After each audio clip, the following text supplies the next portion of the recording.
البنت بتفكر إذا اتجوزت رح ترتاح ورح تنام قد ما بدها، لأنه أمها مو عندها لحتى تفيقها تقوم تشتغل، وأبوها مو عندها ولا أخواتها لحتى ينكدوا عليها ويقوموها من النوم. بتفكر حالها إذا اتجوزت رح تشبع نوم. حبيبتي، إذا نومتك عند أهلك للظهر، فيقتك رح تكون الساعة 6 الصبح عند جوزك، لأنه هو اللي رح يصحيكي أو حسب دوامه، مشان تساوي له فنجان قهوة أو تحطي له فطور وتجهزي له أواعيه وتكوي له إياهم وتودعيه. بعدين بدك ترتبي البيت وتنظفيه، ما رح تيجي أمك وتنظف لك إياه. إذا كنتي معتمدة على أمك ببيت أهلك رح يصير البيت بيتك. وبعد ما تخلصي شغل البيت بدك تغسلي غسيل إذا في موجود غسيل، وبعدين تفكري شو بدك تطبخي لجوزك. وإذا ما بتعرفي تطبخي اسألي أمك، اتصلي عليها وهي بتعلمك. معه رح تتعلمي، لأنه كل يوم بدك تطبخي طبخة، وبدك تتعلمي كيف تسوي حلويات في حال إذا إجاكم ضيوف. وكل يوم التاني رح يجوكي أهله وقرايبينه وبدك تستقبلي وتودعي، ومجبورة تجامليهم لأنه هدول أهل جوزك. وإذا مفكرة الزواج طشات وروحات وجيات وسفر،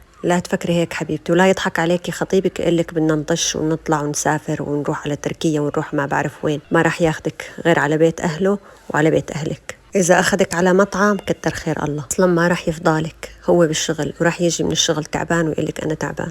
ومجرد ما حبلتي وولدتي وجبتي أولاد راحت عليكي، لأنه لا عاد تتهني بطلعة ولا عاد تتهني بأكلة ولا بشربة قهوة. وبس يكبروا ويصيروا بالمدرسة بدك تدرسيهم وبدك تعلميهم، وإذا فضيتي تمشطي شعرك بكون منيح. ساعتها رح تتمني إنك ما تجوزتي، ورح تقولي يا ريتني ضليت ببيت أهلي، يا محلى عيشة أهلي. كان لا وراي ولا قدامي، لا مسؤولية ولا شي، نام إمتى ما بدي وأصحى إمتى ما بدي. هذا الواقع حبيبتي، واصحي من أفكارك وأحلامك الوردية. وهيك باختصار يعني عيشة جوزك بتختلف عن عيشة أهلك. لما كنتي بنت كنتي تطلبي كل شي من أهلك يجيبوا لك إياه، وإذا تجوزتي وخاصة إذا كان جوزك وضعه على قده ما رح يجيب لك كل شي بتتمنيه، رح تنحرمي من أشياء كتير بتحبيها.